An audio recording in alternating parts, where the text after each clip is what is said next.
তো সবাইকে স্ট্রোক সংক্রান্ত সমস্যা নিয়ে আজকের এই ষষ্ঠ পর্বে জানাই স্বাগতম। তো আজকে আমরা এই স্ট্রোক সংক্রান্ত সমস্যার এই ষষ্ঠ পর্বে আপনাদের সাথে আলোচনা করব যে স্ট্রোকের চিকিৎসায় কি কি ধরনের ওষুধ ব্যবহার হয়ে থাকে এবং এই ওষুধগুলোর কি কাজ এবং কি ডোজ, এই সম্পর্কে আজকে আপনাদের একটি ধারণা দেওয়ার ট্রাই করব। তো ভিডিওটি না টেনে সম্পূর্ণ দেখার আপনাদের কাছে অনুরোধ রইল। তো প্রথমেই আপনাদের যে কথাটা জানিয়ে রাখবো সেটি হলো স্ট্রোকের চিকিৎসায় বা স্ট্রোকের ক্ষেত্রে কিন্তু স্পেসিফিকভাবে স্ট্রোকের জন্য তেমন কোনো প্রকার কিন্তু ওষুধ নেই।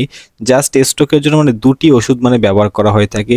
এছাড়া যে বাকি ওষুধগুলো রয়েছে সেটা সাধারণত স্ট্রোকটা কি কারণে হলো বা স্ট্রোকটা হওয়ার মূল কারণ কি তার উৎস খুঁজে বের করা হয়। যেমন এখানে স্ট্রোকটা তার আসলে ডায়াবেটিক্সের কারণে হতে পারে অথবা তার হাই প্রেশারের কারণে হতে পারে। এরকম আসলে স্ট্রোকটা কি কারণে হলো এই উৎসটা খুঁজে বের করা হয় এবং সেই সমস্যা অনুযায়ী রোগীকে ওষুধ প্রদান করা হয়ে থাকে। তো প্রথমেই আপনাদের যে মেডিসিনটির নাম বলবো তার ড্রাগ নেম হলো ভিনপোসেটিন 5 মিলিগ্রাম। তো সাধারণত এর কোম্পানি নেম হলো যেমন সেরেভাস, কেমিটন, কেভিটন, ভিনটন, ভিনসেন্ট ইত্যাদি। তো সাধারণত এই ওষুধটি সাধারণত যে সকল ক্ষেত্রে ব্যবহার করা হয় তার মধ্যে হলো স্ট্রোক, সেরিব্রোভাস্কুলার ডিজঅর্ডার, এছাড়াও দেখা যায় এটি ডিমেনশিয়ার ক্ষেত্রে ইউজ করা হয়। তো সাধারণত এই ওষুধটির ডোজ হলো সকালে, দুপুরে, রাতে 3 বেলা 3টি খাবার পরে। তো এরপরে স্ট্রোকের জন্য যে মেডিসিনটি ব্যবহার করা হয় তার ড্রাগ নেম হলো নিমোডিপিন 30 মিলিগ্রাম। তো এর কোম্পানি নেম হলো নিমোকল 30। তো এটি সাধারণত স্ট্রোক এবং সাবার্কনয়েড হেমোরেজ যদি হয়ে থাকে, এক কথায় সাবার্কনয়েড স্পেসের ভিতরে যদি রক্তক্ষরণজনিত স্ট্রোক হয়ে থাকে, তবে সেক্ষেত্রে এই নিমোডিপিন 30 মিলিগ্রাম বা নিমোকল 30 এই ওষুধটি ব্যবহার করা হয়ে থাকে। তো এটির ডোজ হলো প্রতি 4 ঘন্টা অন্তর অন্তর নিমোকল 30 এর 2টি ট্যাবলেট খাবে, খাবার ঠিক 20 মিনিট পরে বা খাবারের পরপরই। তো এই ওষুধটি একটানা 21 দিন পর্যন্ত চলতে থাকবে। 21 দিন পর্যন্ত সকাল থেকে শুরু করে একদম সমস্ত দিন, এক কথা 24 ঘন্টা 4 ঘন্টা পর পর এর 2টি করে ট্যাবলেট 21 দিন পর্যন্ত চলমান থাকবে।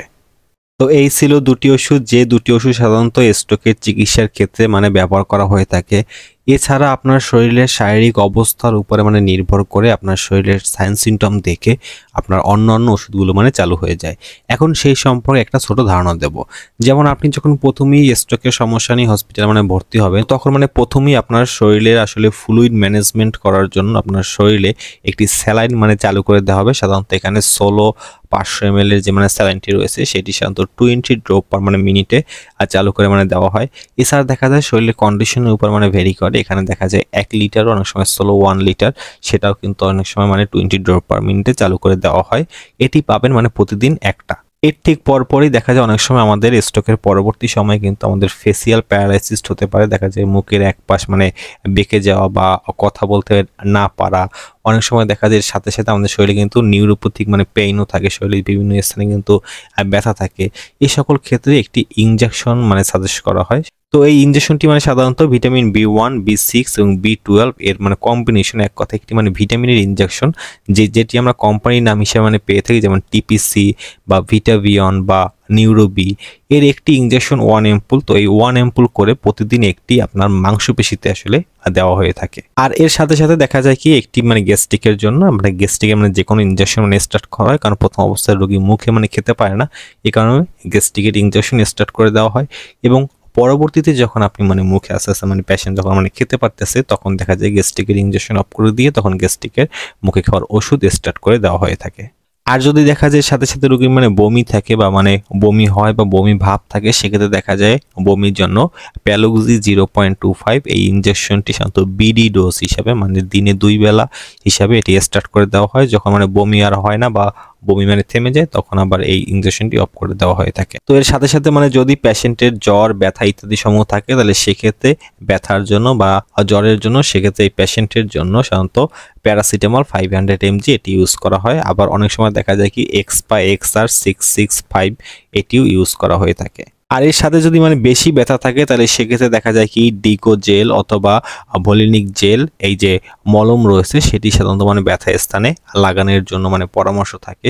তো এখানে মানে ব্যথার অন্যান্য ওষুধগুলো ইউজ করা হয় না। এর মূল কারণ হলো ব্যথার ওষুধগুলো কিন্তু প্রচুর আমাদের শরীরে মানে পানি জমে, এমনকি দেখা যায় পা ফুলে যে অনেক সময় দেখা যায় অতিরিক্ত মানে ব্যথার ওষুধ খেলে সেক্ষেত্রে কিন্তু লাংসে পর্যন্ত মানে পানি চলে আসতে পারে। তো এই সকল ক্ষেত্রে এখানে মানে ব্যথার জন্য অন্য কোনো ওষুধ ইউজ করা হয় না, জাস্ট এখানে মলম এবং প্যারাসিটামল জাতীয় মানে যে সকল রয়েছে ওষুধগুলো এগুলো ইউজ করা হয়ে থাকে। তো এর পরের যে ওষুধটির কথা বলবো সেটি হলো অ্যাট্রোভাস্টিন 10 মিলিগ্রাম।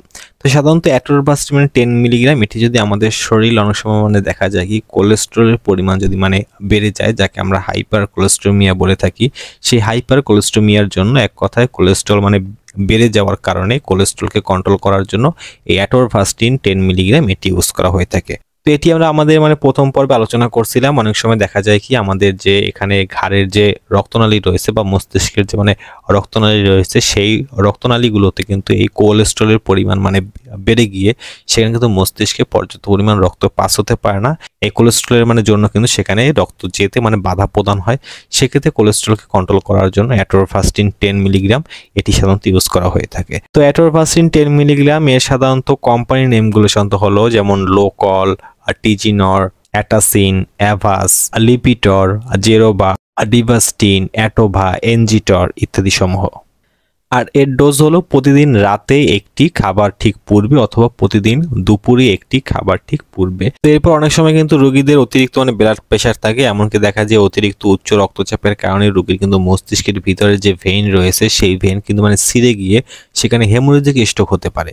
তো এই হেমোরেজিক স্ট্রোকের ক্ষেত্রে রোগীর যদি অতিরিক্ত উচ্চ মানে ব্লাড প্রেশার থাকে, তো এখানে মানে ব্লাড প্রেশার কন্ট্রোলে আনার জন্য এখানে যে মেডিসিনটি মানে ব্যবহার করা হয়ে থাকে সব থেকে বেশি সেটা হলো অ্যামলোডিপিন এবং অলমিসার্টান এর কম্বিনেশন একটি মানে ড্রাগ, যেটা অ্যামলোডিপিন, অলমিসার্টান 520 এই জাতীয় যে সকল ওষুধ রয়েছে সেগুলো মানে ব্যবহার করা হয়।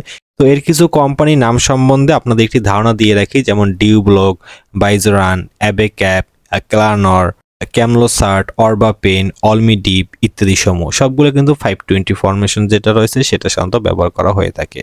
তো এর ডোজ হলো সাধারণত প্রতিদিন রাতে একটি, অনেক সময় মানে দেখা যায় প্রেশার যদি মানে বেশি থাকে সেক্ষেত্রে বিপি কন্ট্রোল আনার জন্য 2 বেলাও এটি ইউজ করা হয়ে থাকে। তো এরপরে যে মানে মেডিসিনটির কথা বলবো সেটি হলো ইকোস্পিরিন 75 মিলিগ্রাম। সাধারণত এটি একটি অ্যাসপিরিন জাতীয় ওষুধ। তো এটি মানে ব্যবহার করা হয় সাধারণত যদি আমাদের এই পেশেন্টের মায়োকার্ডিয়াল ইনফেকশন থাকে অথবা যদি এর পূর্বে মিনি স্ট্রোক করা থাকে, যেটাকে আমরা সংক্ষেপে টিআইএ বলে থাকি। এছাড়াও এক কথায় এই রোগীর যদি করোনারি সিনড্রোম বা অ্যাকুইট করোনারি সিনড্রোম হয়ে থাকে, এই সমস্ত মানে লক্ষণ থাকলে সেক্ষেত্রে এখানে অ্যাসপিরিন বা ইকোস্পিরিন 75 মিলিগ্রাম এটি ইউজ করা হয়ে থাকে। তো অ্যাসপিরিন সাধারণত এর ডোজ হলো প্রতিদিন মানে দুপুরে একটা খাবার পরে। তো এরপর যদি রোগীর শরীরে যদি ইলেকট্রোলাইট ইমব্যালেন্স হয়ে যায় সেক্ষেত্রে দেখা যায় আমাদের শরীরে যে সব মানে লবণ সমূহ রয়েছে তার পরিমাণ যদি মানে কমে যায় সেক্ষেত্রে সেটি ঠিক করার জন্য তার ট্রিটমেন্ট স্টার্ট করে দেওয়া হয়। যেমন এখানে একটু সংক্ষেপে আপনাদেরকে মানে জানিয়ে রাখি, যেমন যদি আমাদের শরীরে সোডিয়ামের পরিমাণ যদি কম হয়ে যায়, সোডিয়ামের নর্মাল ভ্যালু থাকতে সাধারণত 135 এর কিন্তু দেখা যায় যদি 135 এ যদি নিচে নেমে যায় সেক্ষেত্রে মানে দেখা যায় কি সোডিকুলোর 300 মিলিগ্রাম এই ওষুধটি সাধারণত স্টার্ট করে দেওয়া হয়। সাধারণত এটি একটি মানে লবণের ওষুধ যেটা সোডিয়াম মানে ডেফিসিয়েন্সির জন্য এই ওষুধটি মানে ব্যবহার করা হয়ে থাকে। তো এই ওষুধের মানে ডোজ হবে সাধারণত প্রতিদিন 3 বেলা মানে 3টি একটি একটি করে অথবা দেখা যায় 3 বেলা দুটি দুটি করেও মানে ট্যাবলেট মানে দেওয়া হয়। তবে এটা সম্পূর্ণ মানে নির্ভর করবে আপনার শরীরে সোডিয়ামের পরিমাণের উপর। আর দেখা যায় একান্ত যদি সোডিয়াম বেশি ডাউন হয়ে যায় বা অতিরিক্ত মাত্রায় যদি কম হয়ে যায় সেক্ষেত্রে দেখা যায় এখানে লবণের স্যালাইন ওপেন হতে পারে। যেমন দেখা যায় এখানে 3% NaCl মানে 3% সোডিয়াম ক্লোরাইডের যে মানে স্যালাইন রয়েছে মানে 500 ml এটা একটি মানে মাইক্রো ড্রপারের মাধ্যমে এখানে 8 ড্রপ পার মিনিট অথবা যদি আপনার এটি মানে মাইক্রো ড্রপে হিসাব করেন সেক্ষেত্রে দেখা যায় 32 মাইক্রো ড্রপ পার মানে মিনিটে এই সোডিয়ামের যে মানে স্যালাইনটি রয়েছে সেটি কিন্তু চালু করে দেওয়া হয়। এটা খুবই মানে স্লোলি যাবে একদম। তো এরপরে যদি আপনার পটাশিয়ামের পরিমাণ যদি কম হয়ে যায় সেক্ষেত্রে মানে দেখা যায় কি মানে পটাশিয়ামের জন্য সিরাপ দেওয়া হয়ে থাকে, এটার নাম হলো KCl সিরাপটি। তো এই KCl সিরাপটি মানে খাওয়ার মানে নিয়ম হলো সাধারণত 2 চামচের সাথে হাফ কাপ মানে পানি মিক্স করে সেটি মানে 3 বেলা খাবে খাবার পরে। এবং যদি পটাশিয়ামের পরিমাণ যদি একান্ত ডাউন হয়ে যায় সেক্ষেত্রে মানে দেখা যায় কেটি ইনজেকশন পাওয়া যায়। কেটি ইনজেকশনের 2 অ্যাম্পুল মানে 2টি কেটি ইনজেকশন, এক একটা ইনজেকশনের অ্যাম্পুলে 10 ml করে থাকে। তো সেই রকম 2টা অ্যাম্পুল মানে 20 ml কেটি ইনজেকশন, তার সাথে দেখা যায় 500 অথবা 1 লিটার নর্মাল স্যালাইনের সাথে মিক্স করে সেটি 8 ড্রপ পার মিনিট অথবা 20 ড্রপ পার মিনিট খুবই স্লোলি এখানে আইভি পুশ করতে হবে। তো এইভাবে দেখা যায় কি সোডিয়াম এবং পটাশিয়ামের পরিমাণ যদি ডাউন হয়ে যায় বা যদি কমে যায় সেক্ষেত্রে সেটা আবার মেনটেন করা হয়ে থাকে। তো এছাড়া যদি রোগীর ঘুম কম হয় তাহলে সেক্ষেত্রে কিছু ধরনের ওষুধ ব্যবহার করা হয়ে থাকে, যেমন কয়েকটা নাম আপনাদেরকে জানিয়ে রাখি, যেমন কুইট 25, যদি এতে কাজ না হয় সেক্ষেত্রে হিপনোফাস্ট 7.5, যদি এতেও কাজ না হয় সেক্ষেত্রে দেখা যায় ডিসোপ্যান, যদি ট্যাবলেটে কাজ না হয়, ট্যাবলেট খাওয়ার পরেও যদি ঘুম না হয় সেক্ষেত্রে দেখা যায় ইনজেকশন পুশ করা হয়, যেমন হ্যালোপিড বা পার্কেনিল। হ্যালোপিড পার্কেনিল এটি সাধারণত আমাদের আইএম এবং আইভিতে পুশ করা হয়ে থাকে সাধারণত। আবার অনেক সময় এমন হয় যে হ্যালোপিড পার্কেনিলেও কাজ হয় না, রোগী বেশি অস্থিরতা করে, সেক্ষেত্রে দেখা যায় এখানে রোগীকে অপসোনিল এটা দেওয়ারও কিন্তু প্রয়োজনও কিন্তু হতে পারে। তো এরপর আপনাদের জানাবো রোগীর যদি এই সমস্যাগুলোর সাথে যদি খিঁচুনি থাকে সেক্ষেত্রে খিঁচুনির জন্য সাধারণত ইরাসেট ইনজেকশন ব্যবহার করা হয়, এটা একটি আইভিতে দেওয়া হয়ে থাকে। তো এর ডোজ হলো সাধারণত রোগীর খিঁচুনির উপরে নির্ভর করে এর ডোজটি দেওয়া হয়ে থাকে। তো এটা দিনে একটাও হতে পারে বা দিনে দুইটাও হতে পারে বা দিনে তিনটাও হতে পারে। এর ডোজটা সম্পূর্ণরূপে আসলে রোগীর কন্ডিশনের উপরে বা রোগীর খিঁচুনির কি ধরন তার উপরে নির্ভর করে এর ডোজটি নির্ভর করা হয়ে থাকে।